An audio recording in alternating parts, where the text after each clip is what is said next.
comenzando. ¿Están ahí? Sí, profe. Bien, a ver si está el otro. Muy bien. Esperen que voy a cerrar.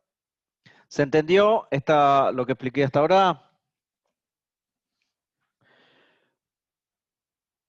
Sobre todo, de los métodos que vimos ahora, sobre todo el del final es el que tiene los secuenciadores de ahora. Los que secuencian proteínas y todo utilizan la degradación de Edman, pero bueno, lo usan a gran escala. Lo que se hace es colocar la proteína, hacerla reaccionar con el reactivo, cortan ese cachito, se deja y así secuencialmente y se secuencia toda la proteína con eso. Pero bueno, eso lo van a ver más profundamente en la parte de biológica. Bueno, ahora vamos a ver un poco más de...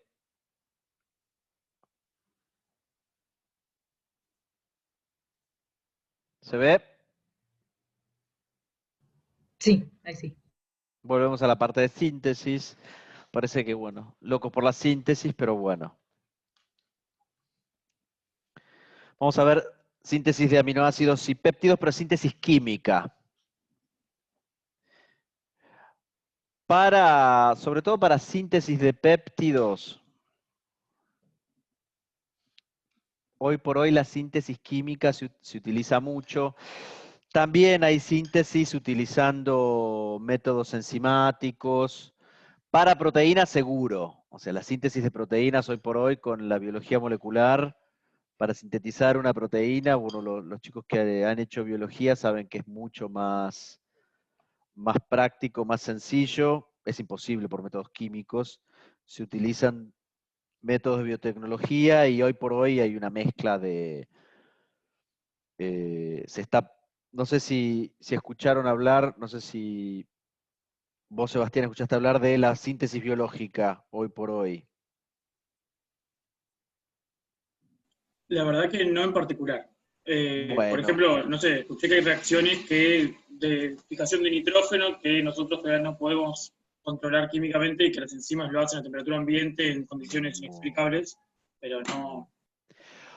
hoy por hoy, bueno, ustedes van a escuchar, a nivel futuro va a existir un mix, a mí me van a prender fuego, corten las cámaras, van a prender fuego en el departamento de orgánica, pero bueno, la química orgánica es la química del petróleo, la química de los compuestos carbonados, pero como a futuro, como fuentes de materias primas de compuestos carbonados, precursores para hacer lo que sea, desde un material a un medicamento, se está empezando a usar cada vez más la síntesis biológica, que es los esqueletos básicos carbonados, se utiliza la biología molecular para producir determinados sustratos que van a servir de precursores. Eso va a ser, calculo que va a ser más realidad dentro de 100 años, va a ser mucho más común. Se está tratando de no utilizar fuentes de carbono como el petróleo y sus derivados, porque, bueno, saben lo que terminamos generando. Se van a seguir usando o se van a seguir usando de otra forma. Pero para determinados precursores carbonados y sobre todo que tengan una alta cantidad de centros quirales, por ejemplo, se van a utilizar, sobre todo, se va a utilizar la síntesis biológica. Hoy por hoy está bastante en pañales, pero hay muchísima investigación a nivel mundial de todo eso. Yo creo que hace unos años ya recibió una de las desarrolladoras de la síntesis biológica, recibió un premio Nobel. No me acuerdo ahora el nombre. Pero bueno, esto está en pañales, pero la construcción de esqueletos carbonados, sobre todo, se va a hacer a partir de sustratos que van a ser de origen biológico, la transformación va a ser química. O sea que va a ser un mix de las cosas que estamos viendo ahora, ¿no? Lo que ustedes aprenden acá con los sustratos que van a provenir de la síntesis biológica. La bibliografía es la que venimos utilizando siempre, son estos 5 libros. Y bueno, yo les voy a dar en esta parte un repaso de los métodos para la síntesis de aminoácidos por vía química y también vamos a ver después la síntesis de péptidos por vía química. Bueno, una de las síntesis de aminoácidos que podemos tener es utilizando la síntesis famosa de Helmholtz-Harry-Selinsky, que es hacer un alfa-bromoácido, no sé si se acuerdan, lo deben haber visto con Juan Bautista.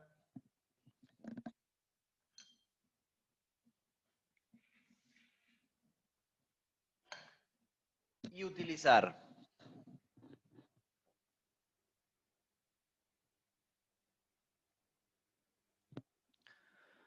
como sustrato para sintetizar el aminoácido, utilizar como nucleófilo para desplazar el bromo amoníaco. ¿Qué es lo que va a ocurrir con casi todos los métodos químicos? ¿Qué es lo que va a ocurrir, por ejemplo? Yo acá tengo un metileno, ¿no es cierto? Entonces, este carbono no es quiral, porque tengo 2 sustituyentes iguales. En el momento que hago la bromación, por el tipo de mecanismo que había, este carbono, voy a obtener exclusivamente el S o el R o voy a obtener una mezcla racémica.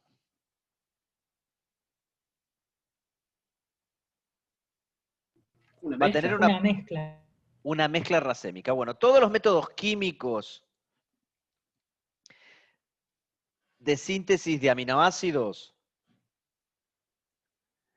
generalmente que se realicen por una sustitución o por una adición y después una reducción, va a dar una mezcla racémica. Entonces, ¿qué pasa? Yo voy a obtener este alfa-bromoácido, lo voy a obtener de forma racémica y cuando haga la sustitución por amoníaco también voy a obtener un sustrato racémico.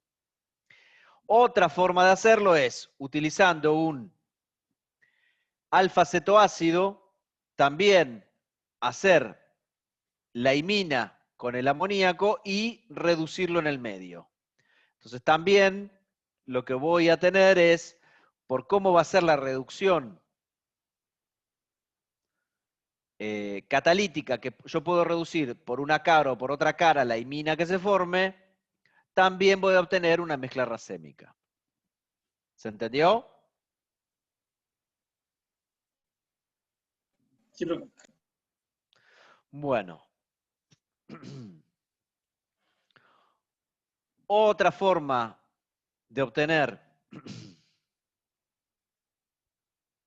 alfa-aminoácidos es utilizar una síntesis eftalimido-estermanónica. Yo tengo un estermanónico, este reactivo se vende de tipo comercial, y lo hago reaccionar con la sal de la eftalimida, que es similar a la síntesis de Gabriel, ¿no? Posteriormente yo puedo hidrolizar, sí, perdón, desproteger, hacer reaccionar esto y convertirlo en un buen nucleófilo, alquilar y tener este compuesto que no es quiral. El problema es que cuando yo hago la desprotección de los ésteres y la descarboxilación, el sustrato que yo voy a obtener va a ser también un aminoácido racémico, ¿sí? Una mezcla de aminoácidos R y S. ¿Por qué? Porque cuando se descarboxila, yo voy a terminar generando los 2 isómeros, ¿sí? Los 2 epímeros de este carbono. Voy a obtener el R y el S de este alfa-aminoácido.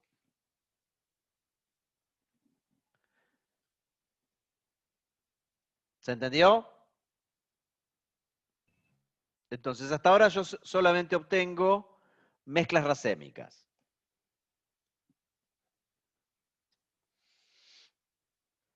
Otra forma es partir directamente de el N-acetamido y generar el carbañón en medio básico y también alquilar y después liberarlo. Entonces también voy a obtener una mezcla de el aminoácido R que tiene el R que yo quiero, pero va a ser una mezcla del L y el D, o el R y el S aminoácido.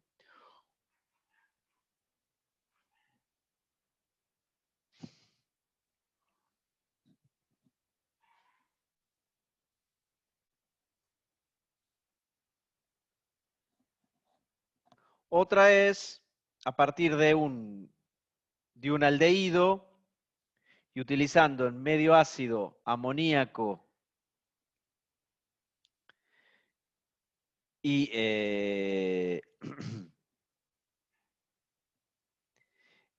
cianhídrico, porque en este medio va a ser cianhídrico, es hacer una mezcla también racémica de un ciano, un derivado con el ciano que posteriormente se convierte en un aminoácido. Ahora vamos a ver el mecanismo. Cuando yo tengo el aldehído con trazas de ácido con amoníaco, voy a obtener la imina, y si en el medio tengo cianhídrico, ¿sí?, con trazas, es el cianhídrico, también tiene un equilibrio, voy a obtener parte como cianhídrico y parte como cianuro, es una síntesis que se recomienda hacer a todos en casa. Yo voy a obtener el cianoamino derivado que posteriormente en medio ácido me va a servir para formar el alfa-aminoácido. ¿Cómo es la síntesis de Strecker? Yo tengo mi aldehído y va a reaccionar el amoníaco, esto es con catálisis ácida, entonces tanto el amoníaco como el cianhídrico van a estar con sus respectivos equilibrios. Entonces yo en el medio voy a tener amoníaco que va a estar como amonio, cloruro de amonio, y el cianhídrico que va a estar como ácido cianhídrico y cianuro. En ese medio de reacción yo tengo mi aldehído, va a reaccionar lo que esté libre como amoníaco con el aldehído, va a formar el intermediario de 4 centros, voy a tener el aminal, ¿sí?, que va a ser el intermediario de 4 centros con el aminoalcohol. En ese medio se va a protonar, estos son todos equilibrios, ¿sí? En ese medio se va a protonar el alcohol, se va a liberar, ¿sí?, se va a convertir en un buen grupo saliente, voy a poder formar este iminio protonado, y este iminio protonado es susceptible de ataque por lo que esté libre del ion cianuro. Esto va a formar el alfa-cianoamino compuesto, que en este medio ácido parcialmente, ¿sí?, se va a protonar este amino, y el ciano se va a protonar, ¿sí?, y si uno le da calor, se va a convertir el ciano en presencia de agua, se va a convertir en ácido carboxílico. Esta es la síntesis de Strecker. Es una síntesis vieja de alfa-aminoácidos, pero ¿qué pasa? De vuelta, como es una síntesis química, ¿cómo va a ser este alfa-aminoácido que yo voy a obtener a partir del aldehído? Quiral. No, no va a ser quiral. Voy a obtener una mezcla racémica. Voy a obtener esos dos compuestos quirales, pero como una mezcla. Fíjense que aquí yo tengo el aldehído que no tiene, este sustrato no tiene, o sea, es un carbono sp2, así que no tengo quiralidad. El momento que ataca el amino, ahí yo voy a obtener una mezcla de los dos. Pero ¿qué pasa? En esta parte se desprotona, se elimina, yo formo el ion iminio protonado, y el ion iminio protonado es atacado por el ion cianuro. El ion cianuro va a poder atacar por las dos caras de ese doble enlace carbono-nitrógeno. Entonces, el ataque por las dos caras me va a dar el isómero R y el isómero S, que posteriormente, cuando se hidrolicen, me va a dar una mezcla del isómero R y el isómero S.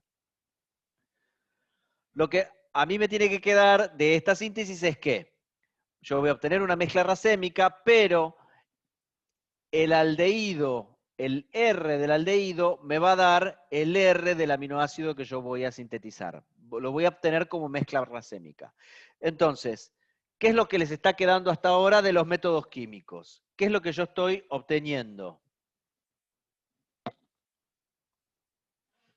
Todos productos racémicos. Todos productos racémicos. Entonces, a nivel industrial, hasta ahora yo no tenía... no tengo una forma directa, económica y barata, hasta este momento, por lo que yo les expliqué, de tener mis aminoácidos puros. Siempre los voy a obtener por síntesis, yo los voy a obtener mezclados. Voy a obtener el R y el S, voy a obtener el L-aminoácido, que es el natural, que es el que me sirve para hacer un montón de cosas, y el R, que no me va a servir. Entonces, ¿qué es lo que se utiliza? Lo que se hace es utilizar una enzima. ¿Por qué? Porque las enzimas sí reconocen el L y el R. Recuerden, son métodos enzimáticos. Entonces lo que se hace es, yo tengo mi mezcla que obtuve de forma muy económica a nivel industrial, pero ¿qué pasa? Es una mezcla racémica. Entonces lo que hago es, yo sintetizo un derivado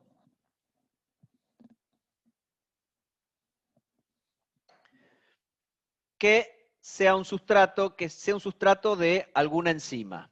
¿Y qué pasa? Como hemos dicho, en la naturaleza, las enzimas reconocen solamente los aminoácidos de la serie L. Los aminoácidos de la serie D son más difíciles que reaccionen con esas enzimas. Entonces van a tener una velocidad de reacción a nivel enzimático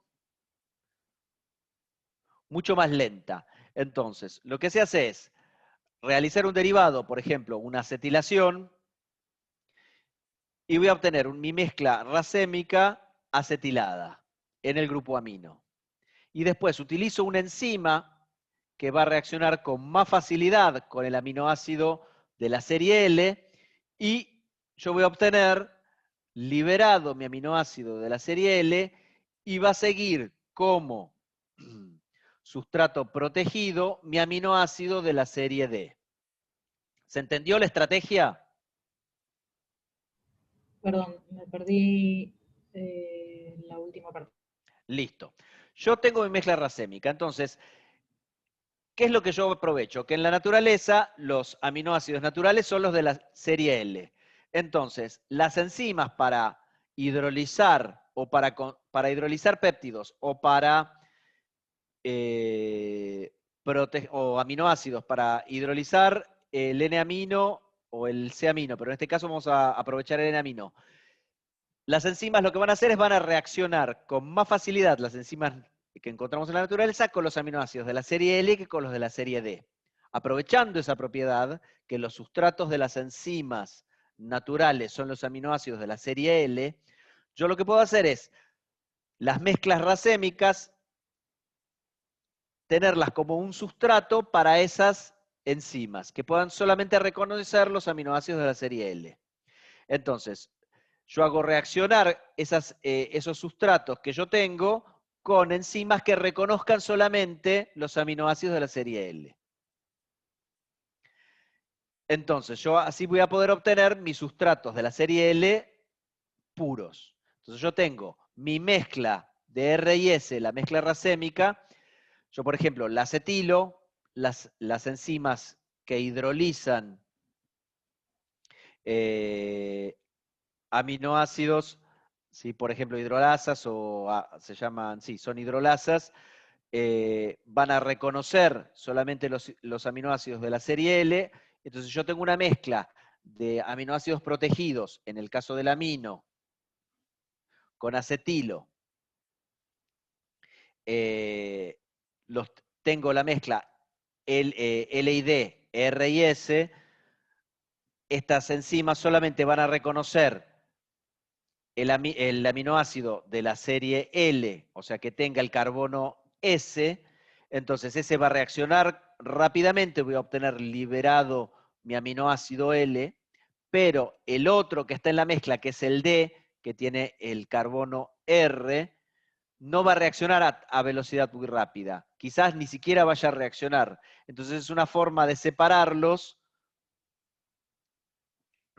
separar las mezclas racémicas utilizando un sistema enzimático. ¿Se entendió? Ahí está, gracias. O sea, yo tengo mi mezcla racémica, yo lo convierto en un sustrato que me sirva, que reaccione con un sistema enzimático, y ese sistema enzimático me va a reconocer si es L o D y me lo va a liberar.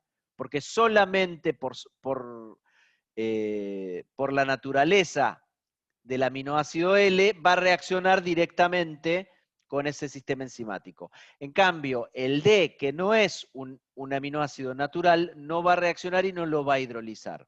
¿Se entendió? Sí, gracias. Esa es la metodología que se utiliza a nivel industrial, sobre todo se usan enzimas, para obtener los aminoácidos puros de la serie L, ¿sí?, que vienen de síntesis orgánica. Lo que tiene es que, bueno, voy a obtener en este sistema, pierdo la mitad, o sea, el 50% de lo que yo produzco como aminoácidos de la serie D. O sea, van a ser el 50% va a ser de la serie D. Lo que tiene de bueno es que el aminoácido libre y el aminoácido protegido de la serie D van a ser fácilmente separables.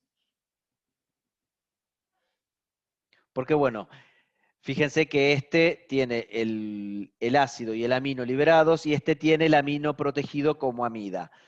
Estructuralmente ustedes eso no lo ven ahora, pero que ya tenga protegido con el acetato, bloqueado con el acetato la función amino, hace que tenga propiedades físico-químicas distintas. La solubilidad va a ser distinta, entonces la forma de poderlo precipitar va a ser distinto. Yo, por ejemplo, voy a poder separar fácilmente esto por un sistema extractivo, ¿sí? Este compuesto, si yo lo protono en medio ácido, va a ser soluble en compuestos orgánicos y este no, entonces los voy a poder separar de distintas formas. Pero eso a ustedes se les ocurriría más fácil si hubiesen visto el laboratorio de Orgánica 1. Pero bueno, créanme, les va a cuajar todo esto cuando vean la parte de laboratorio. Otra forma de obtener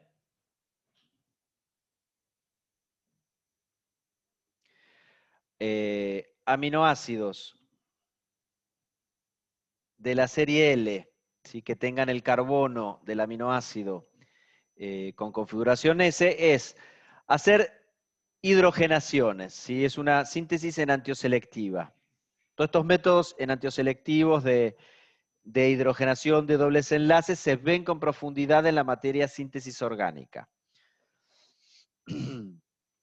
Como, bueno, la resolución de mezclas racémicas es poco eficiente. Es poco eficiente en el sentido de que yo siempre, por síntesis química, lo que voy a obtener es una mezcla 50-50. Entonces, de todos los materiales que yo utilizo para la síntesis, siempre voy a obtener el 50%. O sea que estoy perdiendo la mitad de los sustratos que estoy utilizando.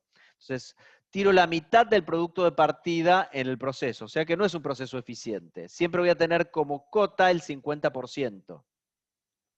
Entonces, ¿sí? ¿Alguien preguntó algo?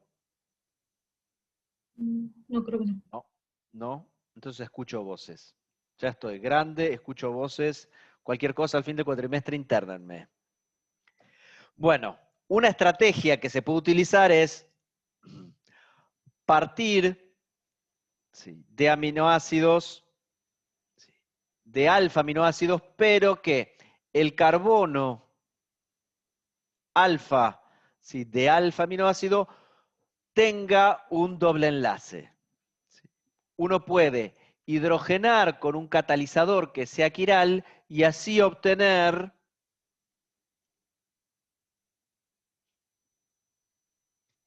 específicamente el isómero S, que es el que uno quiere.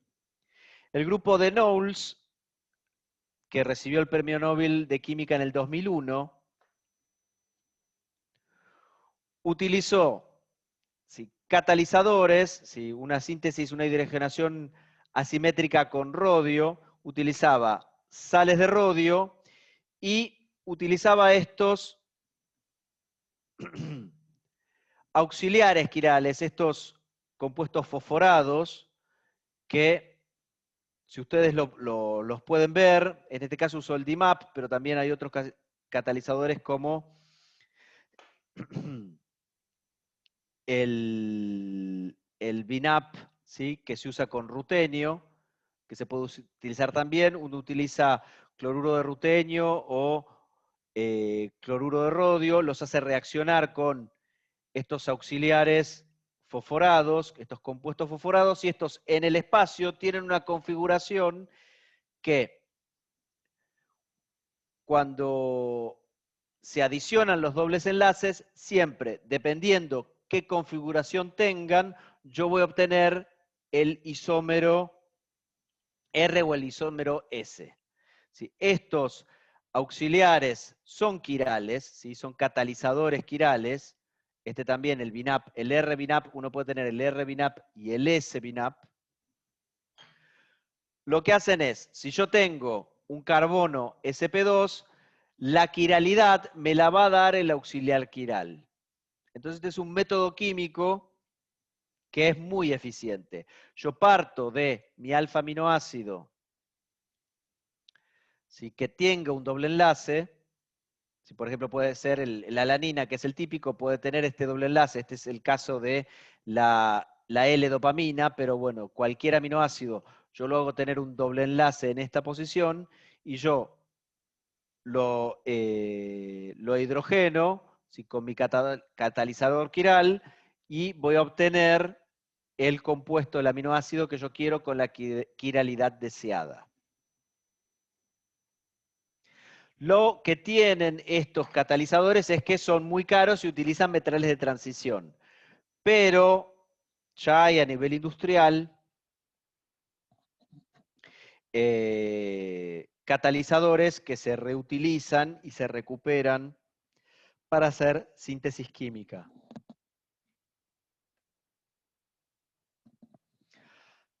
Entonces, bueno, tenemos solucionado, desde parte, son síntesis más caras, pero bueno, uno puede realizar síntesis de alfa-aminoácidos por vía química. Pero uno tiene que utilizar, recuerden, catalizadores quirales. ¿Se entendió hasta ahora? Sí.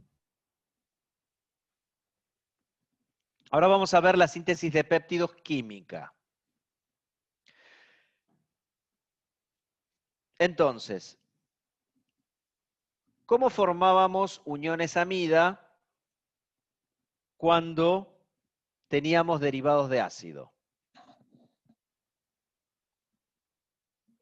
¿Se acuerdan?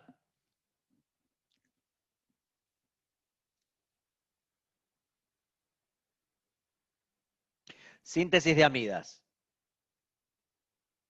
¿Algo? Voy a abrir la... Un ataque nucleofílico de un compuesto con nitrógeno y después una reducción. No, a ver. Hidrólisis, por ejemplo, ¿cómo sintetizaban las amidas en la primera parte? Hagan memoria. Tiren, equivóquense, díganme una burrada, pero pónganse a pensar. ¿Cómo hacíamos una amida en la primera parte de la materia?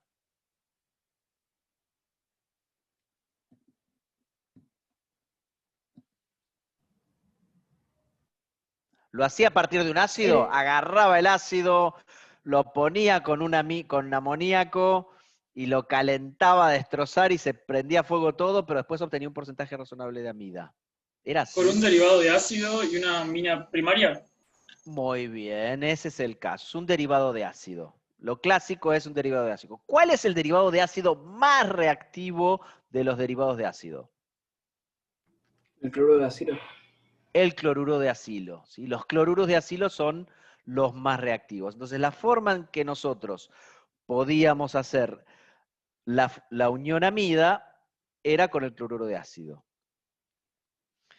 Entonces, yo, por ejemplo, con el ácido solo no podía, no reaccionaba, no podía hacer síntesis de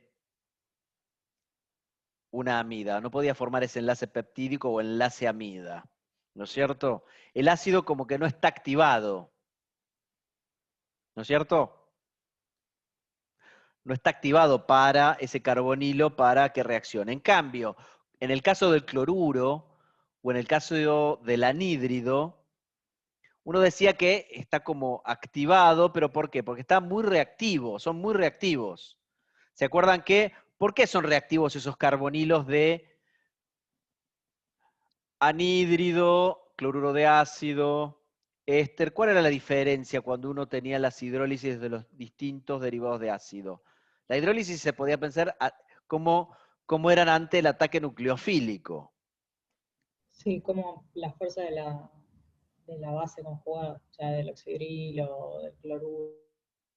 En el caso del cloruro, la base era un buen grupo saliente, pero tampoco estabilizaba demasiado. Ese enlace carbono-cloruro estaba polarizado y no tenía factores electrónicos ni de resonancia que me estabilizaran ese compuesto, ¿no es cierto? En el caso, cuando iba al anhídrido, bueno, también era bastante reactivo, pero bueno, ya era un poco más estable, hacía que esa polaridad del carbonilo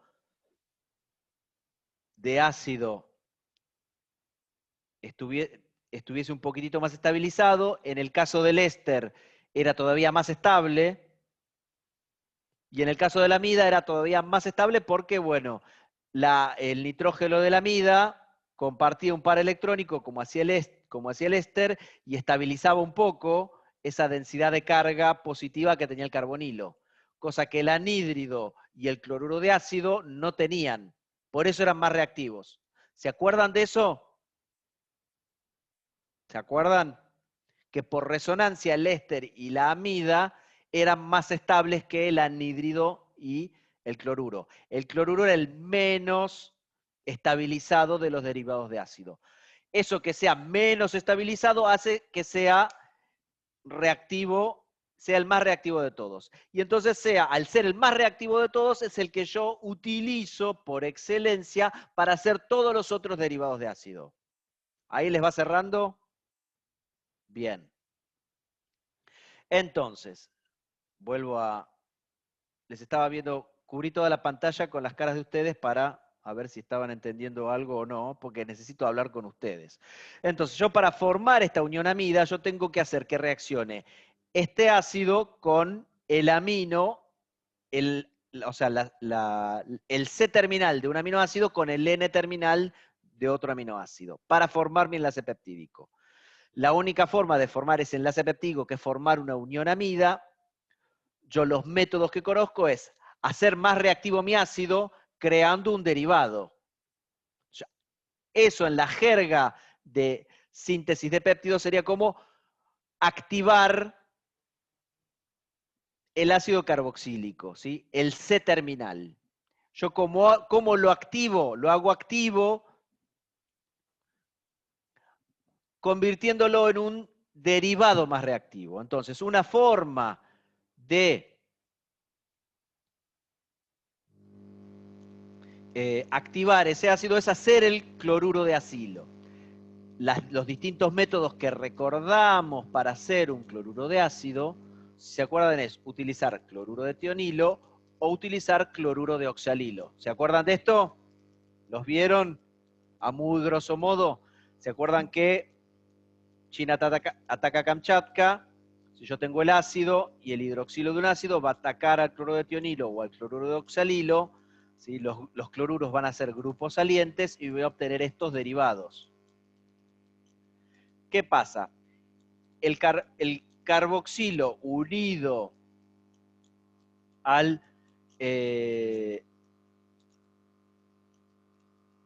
clorosulfóxido, ¿sí? Esto es como que también es un grupo saliente, está muy activado. Entonces el cloruro que se generó de ácido clorhídrico termina atacando al carbono del carboxilo y forma el cloruro de ácido. Y se me va liberando dióxido de azufre y clorhídrico. En el caso de el cloruro de oxalilo también es un derivado muy reactivo y termina reaccionando con el cloruro que se formó, ¿sí?, del ataque del ácido. Entonces, va a atacar el cloruro, me va a formar el cloruro de ácido y voy a terminar obteniendo dióxido de carbono, monóxido de carbono y ácido clorhídrico. ¿Se acuerdan de eso? O no sé si se los dieron. Sí, sí, nos lo dieron. Bueno, yo para formar estos derivados reactivos paso por intermediarios mucho más reactivos que el cloruro de ácido. Esto que se forma es tan reactivo que se descompone, ¿sí?, al ser atacado por el cloruro que se desplazó del compuesto original. ¿Qué pasa? Cuando yo tengo estos cloruros de ácido, el problema que ocurre es que generalmente cuando yo necesito hacer síntesis de aminoácidos, o por ejemplo lo quiero formar la amida, cuando tengo un carbono quiral, generalmente para desprotonar a la amida que se forma cuando la amina ataca al cloruro de ácido, yo voy a necesitar una base. ¿Qué pasa? Cuando yo tengo un cloruro de ácido y tengo una base en el medio, se forma, ¿sí?, una cetena. ¿Y qué pasa? Cuando yo formo la cetena, el grupo amino ataca la cetena y yo voy a tener, ¿sí?, una mezcla racémica. O sea, ocurre que también el amino ataca al cloruro de ácido, voy a obtener a uno de los dos. Pero en el medio de reacción siempre se me forma algo de cetena. Entonces, cuando yo tengo esta cetena, siempre voy a generar una mezcla racémica. Entonces, lamentablemente, para la síntesis de péptidos, yo no puedo utilizar, o sea, en el caso de que yo tenga un péptido que tenga, por ejemplo, el carbono quiral, en el único que no me va a ocurrir es en la glicina que tengo un metileno, pero eso no me sirve de nada, ¿no es cierto? Entonces, para hacer los alfa-aminoácidos naturales, para hacer péptidos con cloruros de ácidos, utilizar el cloruro de ácido no me va a servir. ¿Por qué? Porque me va a racemizar, ¿sí?, los carbonos de los alfa-aminoácidos. Si algo que yo quería era, si yo tengo aminoácidos que son difíciles de obtener de la serie L, si yo utilizo el cloruro de ácido, voy a obtener mezclas de péptidos que tengan una mezcla de L y D aminoácidos. ¿Se entendió lo que digo? Sí. Bueno. Entonces, no se preocupen que los químicos hemos obtenido métodos más suaves. Bueno, entonces, para síntesis química de aminoácidos, sobre todo lo que se utilizan son las carbodimidas. ¿Y eso qué es? Bueno, las carbodimidas son reactivos químicos que sirven para generar intermediarios reactivos similares al cloruro de ácido, pero ¿qué pasa? Uno lo genera en condiciones suaves en las cuales uno no racemiza el carbono alfa del aminoácido. ¿Se entendió lo que estoy diciendo? De vuelta, yo activo mi ácido carboxílico, pero con estas carbodimidas yo genero un intermediario de reacción que es muy reactivo, pero se genera en condiciones suaves. ¿Se entiende?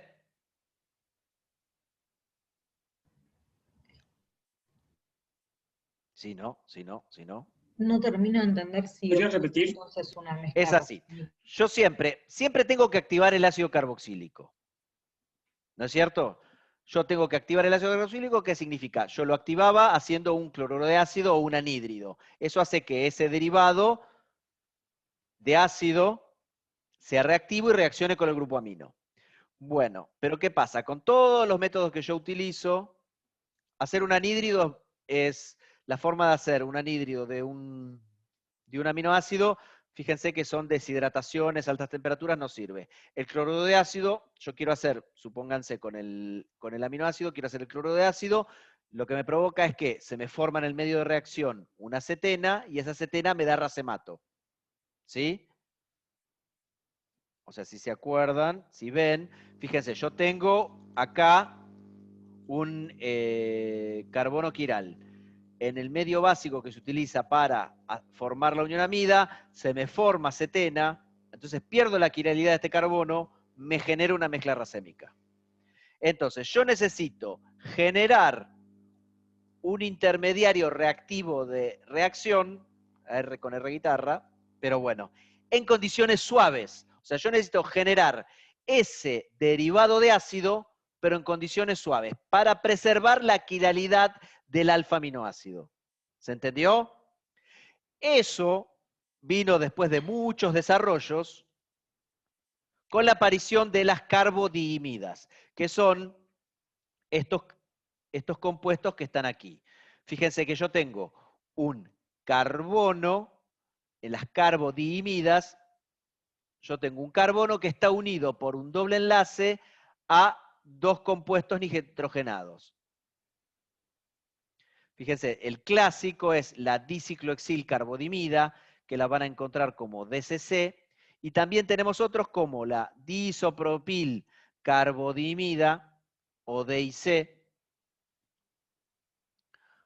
Nunca, yo trabajé en péptidos y se dice DIC, no digan DIC, porque yo una vez dije DIC y se me cagaron de risa todos mis compañeros de Where is the Dick? Y se me murieron de risa los polacos, los chinos, los franceses. Entonces, DIC, se dice DIC o DIC.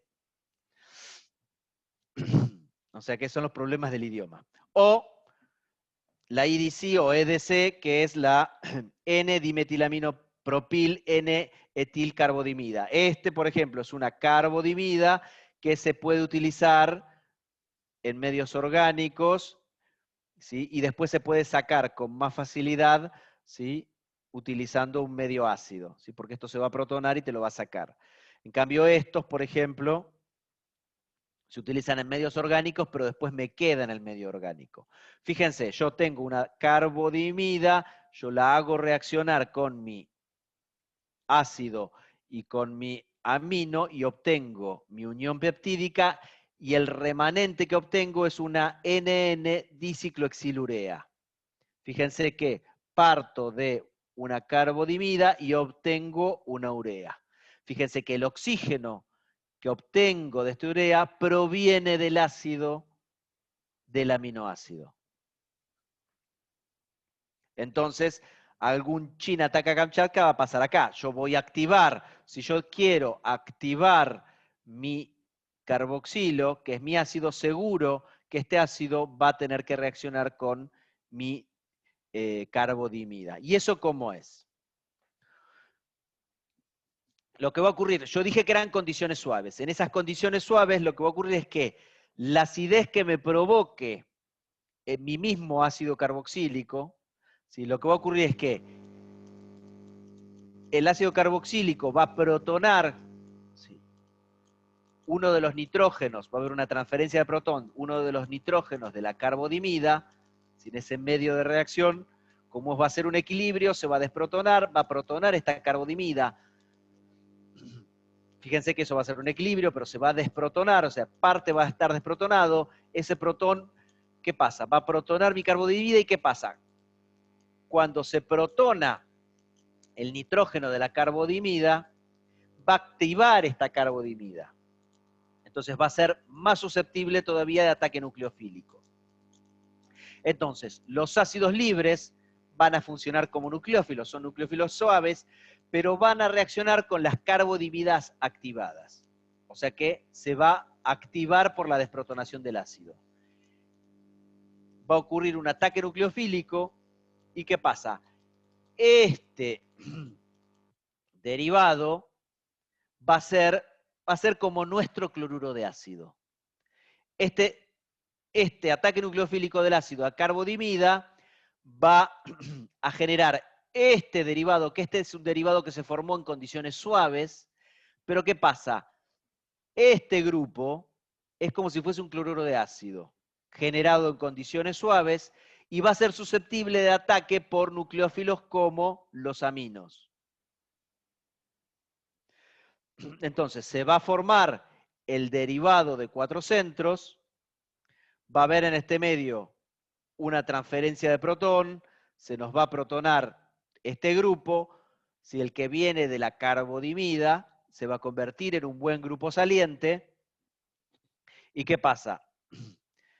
Va a haber un reordenamiento, ¿sí?, electrónico y una pérdida del grupo saliente, que va a ser este, que va a salir como urea, y voy a obtener mi enlace peptídico. En el grupo saliente, ¿qué pasa? Lo que va a ocurrir es que la carbodimida va a terminar convirtiéndose en urea, ¿sí?, protonándose, con uno de los protones va a venir del ácido carboxílico y el otro de los protones va a provenir de uno de los nitrógenos de las aminas. ¿Se entendió? Esta es la forma que se utiliza a nivel industrial y a nivel investigación para generar un enlace peptídico. Son condiciones suaves. ¿Se entendió? Sí. Bueno. Entonces, ¿qué pasa? Entonces ya tengo condiciones suaves para generar mis péptidos. Pero ¿qué pasa? Si yo tengo alfa-aminoácidos con los aminos libres y los ácidos libres, y yo coloco dicicloxilurea o cualquier carbodimida, ¿qué pasa? Los hago reaccionar y me va a dar una combinatoria, ¿sí? Me va a reaccionar el ácido carboxílico del aminoácido que tiene un residuo 1 con el amino que tenga residuo 2. Entonces voy a obtener este péptido. También va a reaccionar el ácido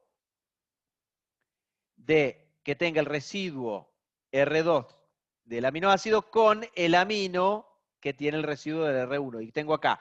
Y las combinaciones con ellos mismos. Yo con vos, yo con todos era. Entonces esto no es muy útil. Entonces yo voy a necesitar para construir los aminoácidos, perdón, los péptidos, voy a tener que hacerlo de una forma más racional. Voy a tener que ir bloqueando las distintas caras para poder construir los péptidos como yo quiero. Entonces, la estrategia es si yo quiero hacer que unir el aminoácido que tiene residuo 1 por el carboxilo con el aminoácido que tiene residuo 2 con el amino, lo que voy a tener que hacer es proteger este amino, bloquear este amino y bloquear este grupo ácido. Y recién hacer la reacción. ¿Se entiende? Existe una química que trabaja con todos este tipo de cosas. A nivel industrial se venden protegidos el amino o el ácido carboxílico de uno u otro aminoácido. O sea que por síntesis química uno puede hacer el péptido o el dipéptido que quiera comprando el sustrato adecuado. También existen los métodos químicos, un químico orgánico lo puede hacer, de proteger selectivamente uno u otro. Entonces, yo lo que hago es proteger selectivamente un amino o un grupo carboxilo y después hago mi enlace amida, formo mi unión peptídica y obtengo el dipéptido que quiero, con los grupos protectores puestos. Y posteriormente hago una remoción del grupo protector adecuado para obtener mi dipéptido. ¿Y se puede proteger selectivamente cuando los dos aminoácidos están en solución, proteger un extremo amino y no el otro? No, generalmente vos tenés el aminoácido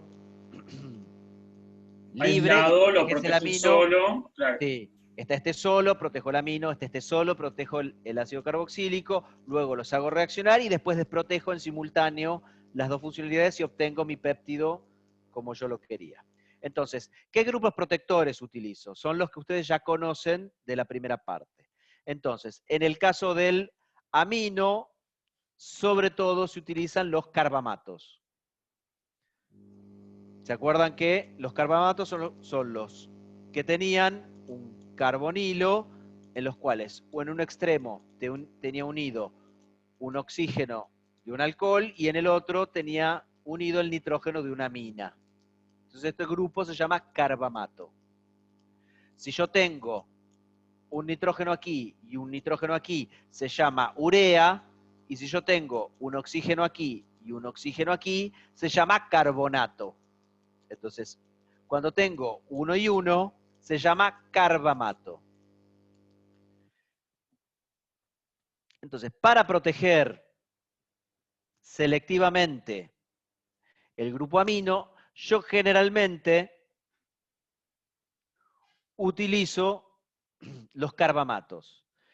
Y un grupo protector muy utilizado, ¿sí?, es el diterbutil dicarbonato, ¿sí?, que se le dice anhidrio de Bock, y el grupo que yo obtengo, ¿sí?, el grupo protector, se llama Bock. ¿Qué pasa? Yo tengo este carbamato que es un carbonilo y el alcohol que tengo es el terbutilalcohol. Eso es selectivo, reaccionan selectivamente con nitrógenos de aminas. Estos carbonatos, ¿sí?, el diterbutildicarbonato reacciona selectivamente con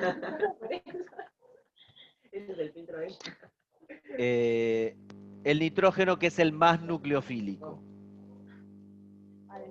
Entonces yo protejo el nitrógeno de los alfa aminoácidos con el grupo protector Bock.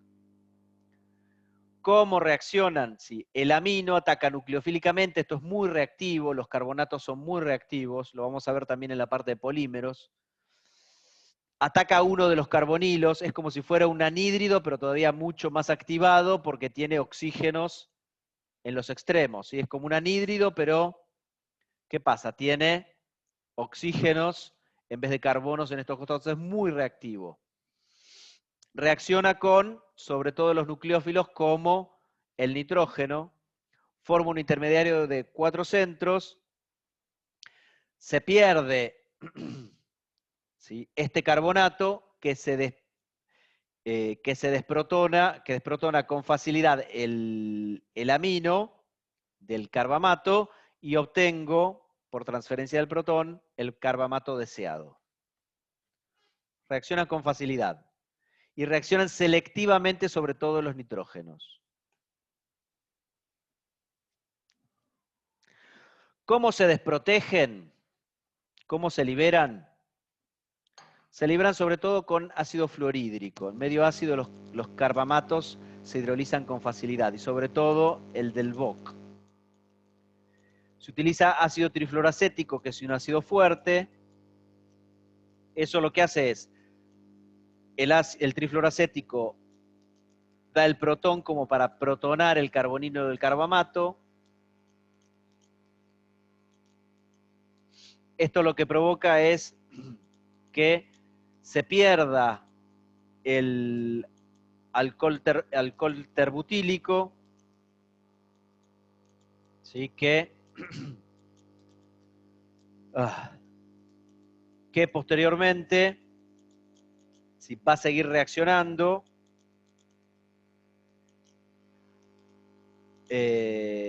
para reordenarse, si se va a volver a protonar, se va a reordenar y se va a convertir en dióxido de carbono y va a liberar mi amino.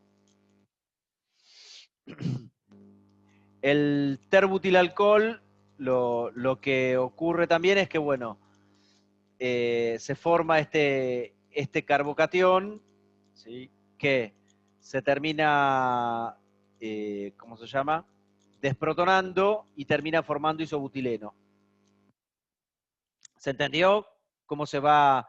Se descompone con mucha facilidad. O sea, el terbutilalcohol se convierte en isobutileno y posteriormente el ácido carbámico que se forma se reordena para formar dióxido de carbono y mi amino protonado. Otro carbamato que se usa es, el reactivo es el 9-fluorometilcloroformiato, que es el FMOC. ¿Sí? O sea, uno hace reaccionar este cloruro del cloroformiato, ¿sí? Que reacciona sobre todo con el amino. Los ácidos no reaccionan con facilidad y los alcoholes reaccionan más lentamente. Entonces yo tengo este derivado que también se usa mucho para la parte biológica. La forma de desprotegerse, ¿sí? Es que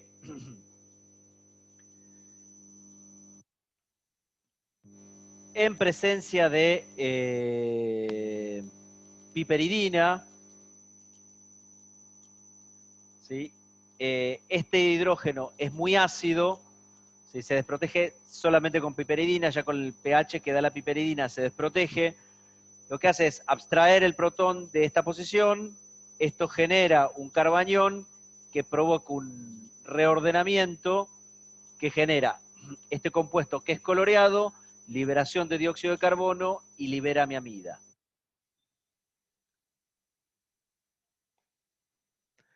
Otro carbamato de los 3 carbamatos que se utilizan es se lo llama CBZ o feniletilcloroformiato o benzilcloroformiato o cloruro de CBZ.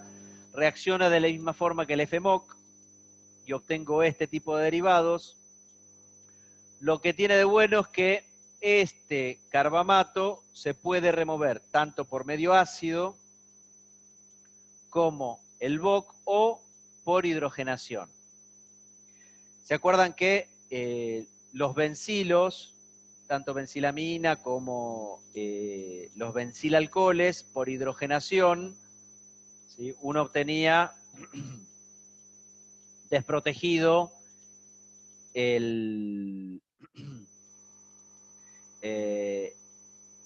desprotegido tanto el alcohol como el amino? Bueno, en este caso se desprotege obteniéndose la función ácido carbámico que después reordena liberando dióxido de carbono y uno obtiene el aminoácido que uno quiere.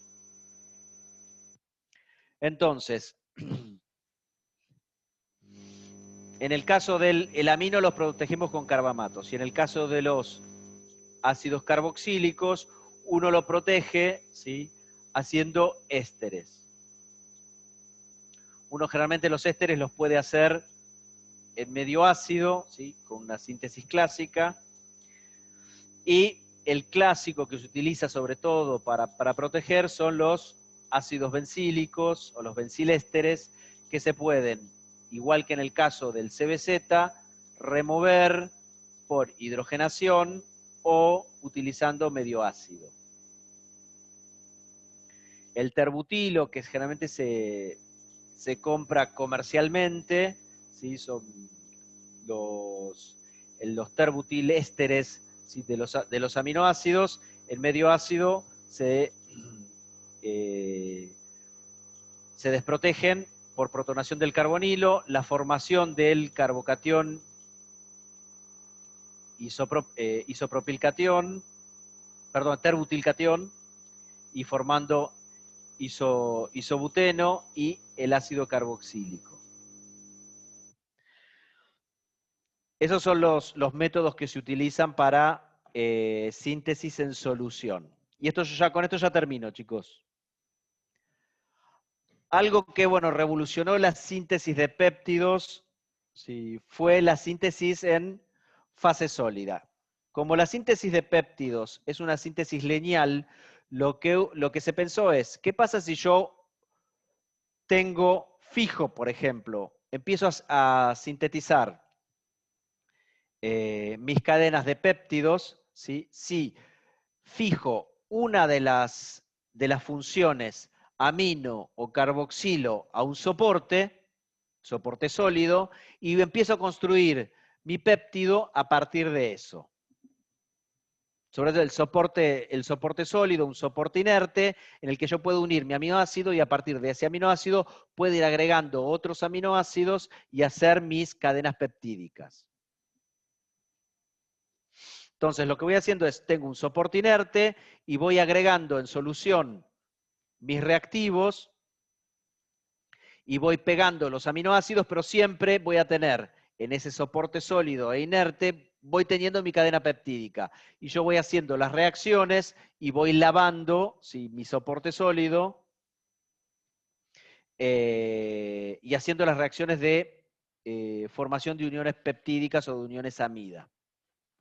Al que se le ocurrió esto fue a Merrifield en Estados Unidos, y bueno, fue una revolución. O sea, todos los péptidos cortos que se utilizan para la parte clínica o para la parte de investigación se utilizan con esta metodología.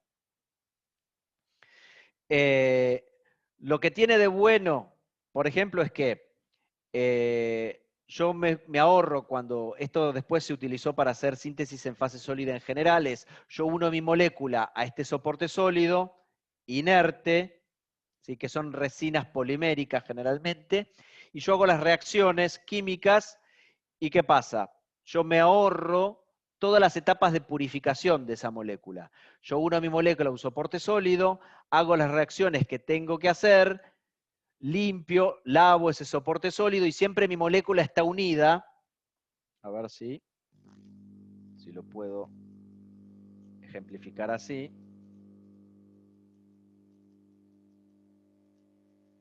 Vamos a escribir con rojo. Supónganse, a ver, esto anda. Yo tengo mi soporte sólido para que lo vean más gráfico, ¿sí? Soporte sólido. Que esto es una macromolécula. Generalmente es un polímero sintético.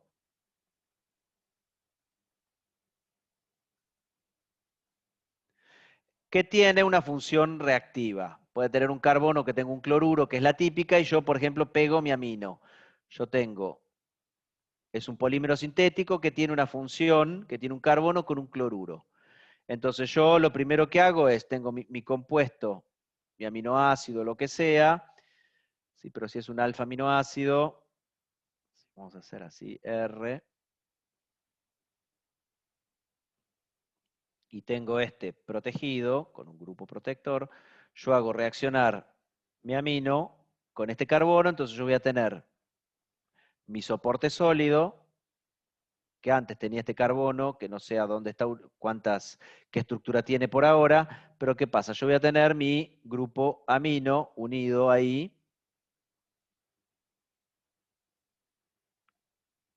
con un R. Entonces, ¿qué pasa? Yo después, fíjense que yo puedo hacer un montón de reacciones con esto, pero siempre esto va a estar unido a mi soporte sólido. Entonces, todos los procesos de purificación que lamentablemente ustedes no vieron en la primera parte, que son engorrosos, son sucios, utilizamos muchos solventes, la síntesis en fase sólida, ¿qué pasa? Las reacciones ocurren en la interfase entre este soporte sólido, en la superficie, donde yo tengo mi molécula. Entonces, en el caso de los péptidos, lo que uno va haciendo es, por ejemplo, desprotege esta parte y después tiene el soporte sólido, el amino unido acá y el carboxilo libre.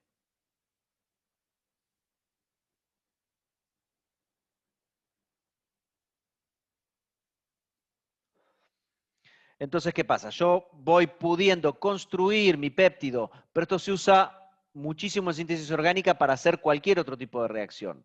Yo hago algún tipo de reacción que me fije mi molécula a este soporte sólido y luego hago reaccionar esta molécula que está en la superficie del soporte sólido, la hago que, bueno, ocurran distintas o haciendo síntesis a partir de esa molécula que está en la superficie. Después, ya está todo estudiado, veo una reacción que me permita cortar esa unión entre el polímero y mi molécula y yo obtengo la molécula que preciso.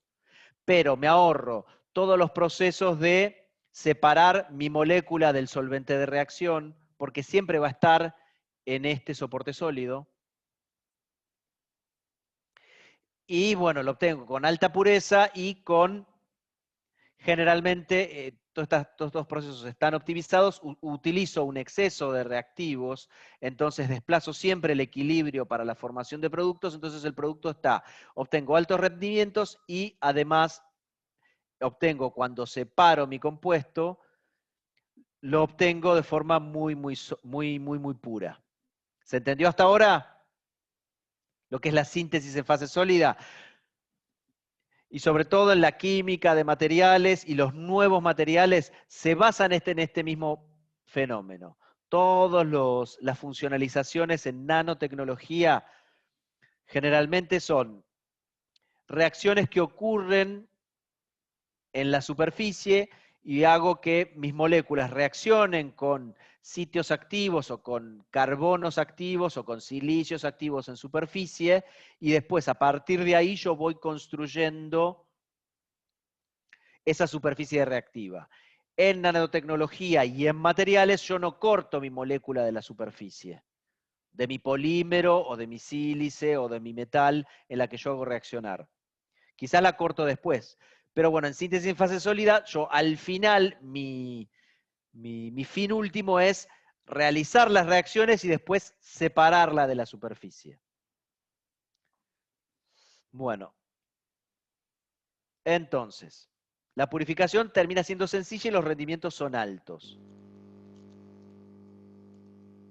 A ver si... Muy bien. Entonces, sobre todo... Fíjense, lo que les había contado vamos a ver, después van a ver que estos polímeros existen, ¿sí? Son polímeros de estireno.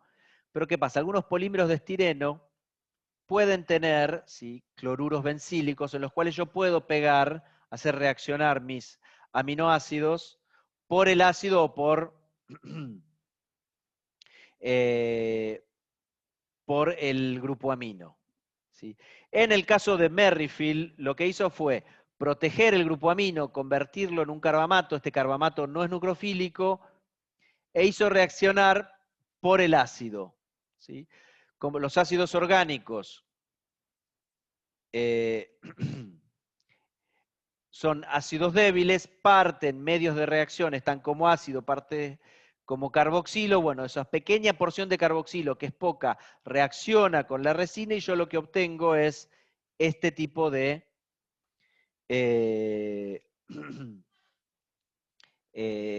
derivatización o pegado a la superficie. ¿Qué es lo que pasa? Yo, mediante una reacción de desprotección, si yo lo tenía como Bock, yo lo desprotejo en medio ácido, lo hidrolizo en medio ácido, generalmente se usa trifluoracético, así que es mucho más suave que el clorhídrico, o con trazas de clorhídrico, tengo el amino libre, entonces lo próximo que hago es, este amino libre, yo coloco esta resina, que son como unas pelotitas que tienen esa superficie reactiva, y ahora yo la tengo funcionalizada con mi aminoácido que luego liberé el amino. Entonces yo lo que hago es agregar DCC o cualquier otra carbodimida y luego agrego un aminoácido que también tenga un Bock, ¿sí? Yo esta parte de lo que voy haciendo es libero el aminoácido y después lavo mucho para sacar el ácido. Entonces no tengo nada de trazas de ácido. Me queda liberado el amino que va a ser reactivo, entonces agrego la DCC, agrego el ácido y eso va a hacer que el ácido esté como activado por la DCC, va a reaccionar con el amino y yo voy a tener este péptido. Posteriormente, lo que yo hago es la hidrólisis con bromídrico para liberarlo de la Merrifield, que es más fuerte, es bromídrico con trifluoracético, y lo que yo voy a obtener, bueno, es el aminoácido libre. Otras resinas que se pueden utilizar son la resina Wang o la otra que se llama Rincamide, que está protegida con FMOC. Generalmente, uno puede hacerlas reaccionar sobre todo, bueno, la Wang, uno lo que hace es activarla con algún tipo de, por ejemplo, bueno, pasarla a cloruros o pasarla a algún otro derivado. Uno generalmente lo convierte en un derivado clorado o en algún grupo saliente, lo hace reaccionar por el amino más que por el ácido, y después empieza a construir a partir de ahí. Esta, por ejemplo, lo que ocurre es que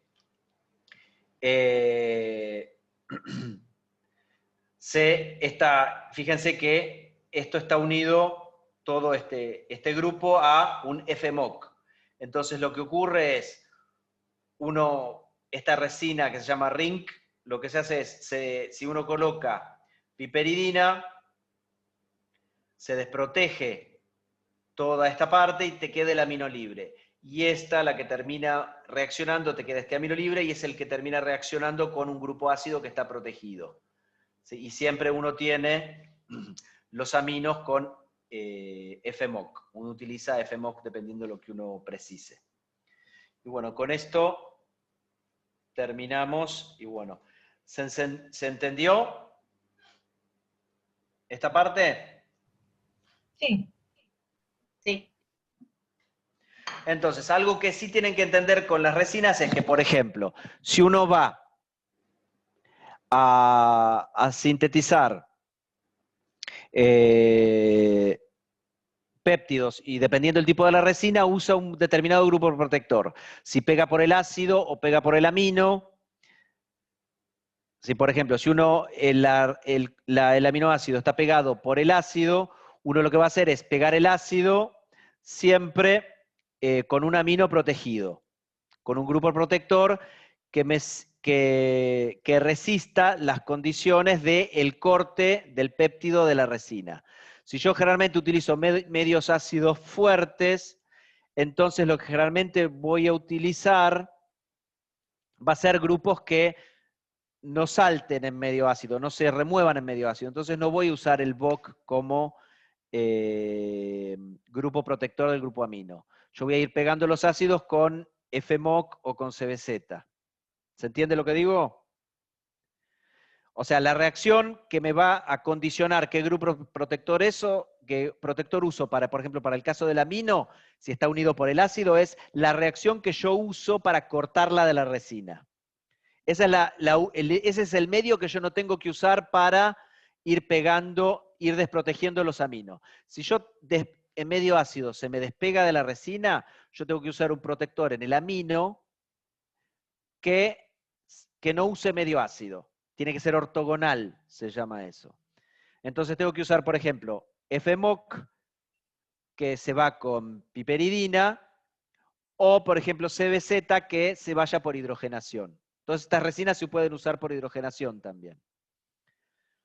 Entonces, con una hidrogenación suave se va. Entonces yo voy, por ejemplo, pego mi ácido, que tenía un FMOC, supongamos. Entonces, voy pegando los distintos aminoácidos que tengan FMOC, o sea, por ejemplo, está el ácido con FMOC, libero el FMOC, me queda amino, le pego otro aminoácido con FMOC. Vuelvo a liberar el FMOC, le pego otro aminoácido que tenga FMOC. Y voy sumando, voy protegiendo, desprotegiendo, protegiendo, desprotegiendo, y así va pegando distintos. En los momentos en los que uso el acople es cuando uso las carbodimidas. ¿Se entendió? ¿O fue demasiado...? A ver, Hay que decantarlo un poquito, pero se entiende. pero vamos a hacer así. Ahí está. Entonces, supongamos que tenemos Supongamos que tenemos... Uy, esto es demasiado grueso.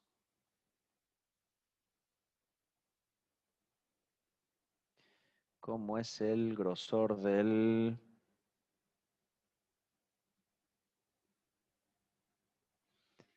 estoy buscando el grosor del coso. A ver, selección, texto. Es demasiado grueso esto. No me acuerdo. Ah, ya sé. Ahí está. Si yo tengo... Ahí está un poquito mejor. ¿Se acuerdan que yo tenía... Sí. Yo lo puedo pegar, dependiendo del tipo de resina. Tengo el R. Y tengo mi amino, NH. Y puedo obtener VOC o FMOC. Depende de lo que sea. Pero, por ejemplo, si la reacción que corta... Si corto en un medio ácido fuerte, no puedo usar, por ejemplo, para el amino, no puedo usar VOC. Yo tengo que usar FMOC, sobre todo. Y si es un medio ácido débil, o sea, si esto lo uso en medio ácido fuerte, me van a saltar todos los carbamatos. El FMOC no salta tanto en medio ácido. Entonces puedo usar FMOC. Entonces, ¿qué pasa? ¿Cómo voy trabajando con esto? Yo ya pegué mi aminoácido a la resina. Lo libero con la piperidina, ¿sí? Entonces me va a quedar esto así.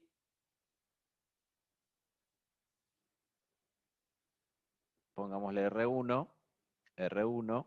Y esto va a quedar libre, NH2 libre. Entonces, ¿qué pasa? Entonces ahora sí uso un aminoácido R2 con con FMOC, con siempre el mismo, y esto libre. Para que reaccione con esto, yo agrego DCC o EDC o cualquier carbodimida. Lo hago reaccionar. Todo esto se hace con lavados, ¿sí? Tiene siempre lavados, entonces siempre voy a obtener mi superficie fresca porque la voy a limpiar. Yo hago la reacción, en el medio de reacción, después. Existe un sistema, tiene filtros y uno lava, ¿sí? Esta resina, son pelotitas, imagínense. Yo tengo un recipiente, porque esto es difícil imaginárselo, y estas resinas o soportes son pelotitas. En esas pelotitas microscópicas yo tengo todos los sitios activos o donde yo hago reaccionar, por ejemplo yo tenía cloruros, y tiene, ¿sí?, los cloruros donde hago reaccionar.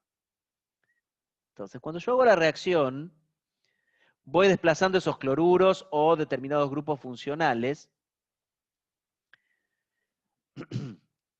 y ahí voy a pegar, que es lo que yo veo acá, que voy a pegar mis aminoácidos.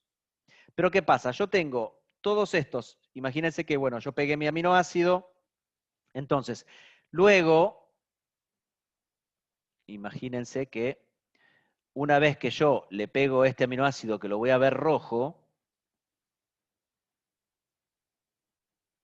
yo estoy tratando de ser gráfico, chicos. Entonces, mis pelotitas ahora no van a ser negras, que son de la superficie originalmente, sino ahora, cuando yo le pego el aminoácido, yo voy a tener toda la superficie cubierta de mi compuesto. Por eso es síntesis en fase sólida. Si quieren, imagínense que tienen un core negro. Pero por fuera están recubiertos de su compuesto, de su aminoácido, ¿sí? Si yo le agregara el siguiente aminoácido, yo hago la reacción, lo desprotejo.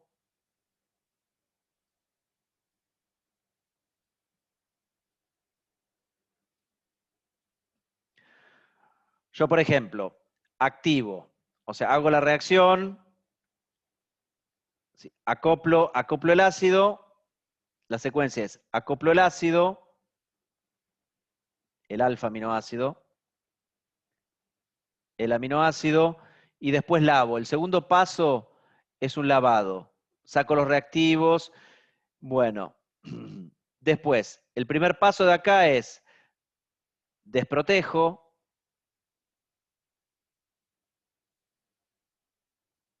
el amino. Segundo, activo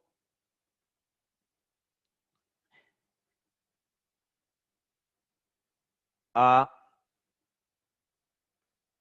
el R2, sí que es este.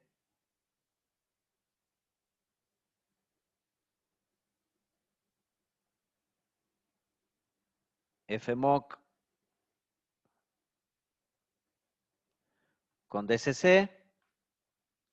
Lo activo, lo hago reaccionar con el amino, ¿sí? Entonces hago la reacción y después vuelvo a lavar. Me saco de encima todos los reactivos para que la superficie quede libre. Entonces aquí, fíjense que no soy dibujante, o sea que sepan perdonar las cosas que yo hago. Entonces yo voy a tener esto que está acá, esto que está acá, esto que está acá, esto que está acá, esto que está acá. La primera capa es el primer aminoácido.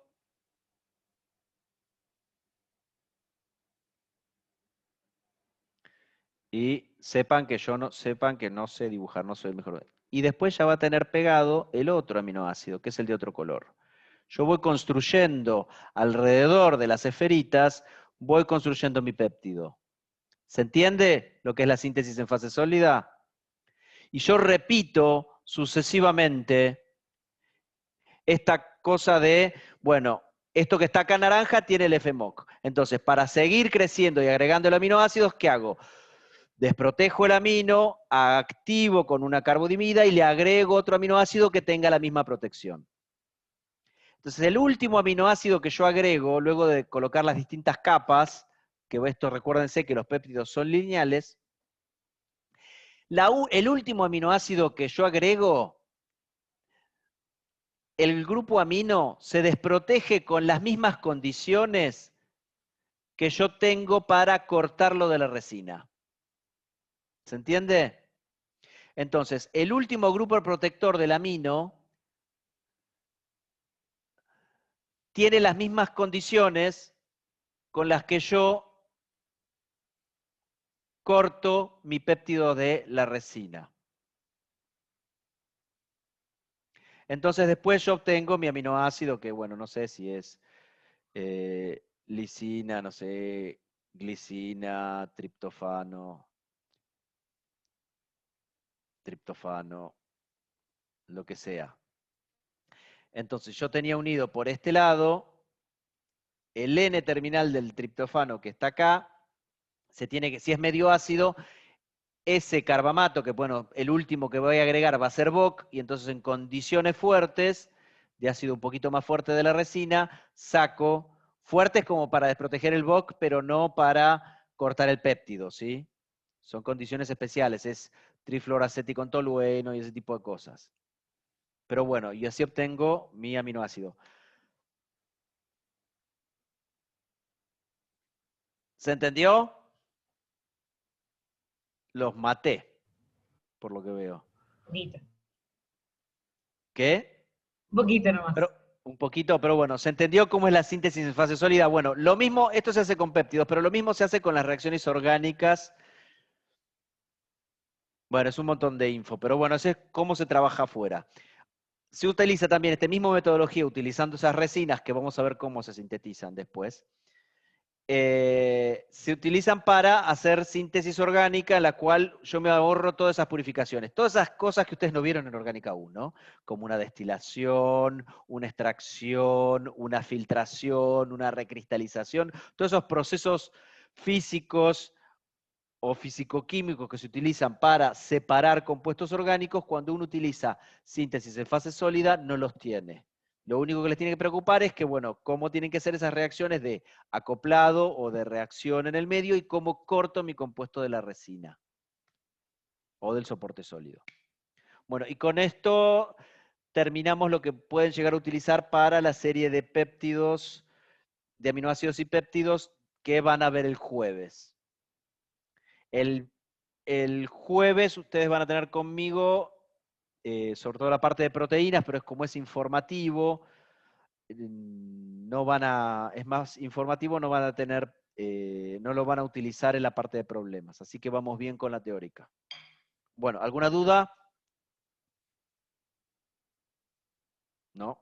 No, Bueno, espero que hayan entendido. Nos vemos el jueves a las 4 de la tarde normalmente, ya no cambiamos más el horario. Bueno, muchísimas gracias y disculpen que les haya cambiado el horario. nada, todo bien. Nos vemos. Chao, profe. Chao, gracias. Chao. Chao, gracias.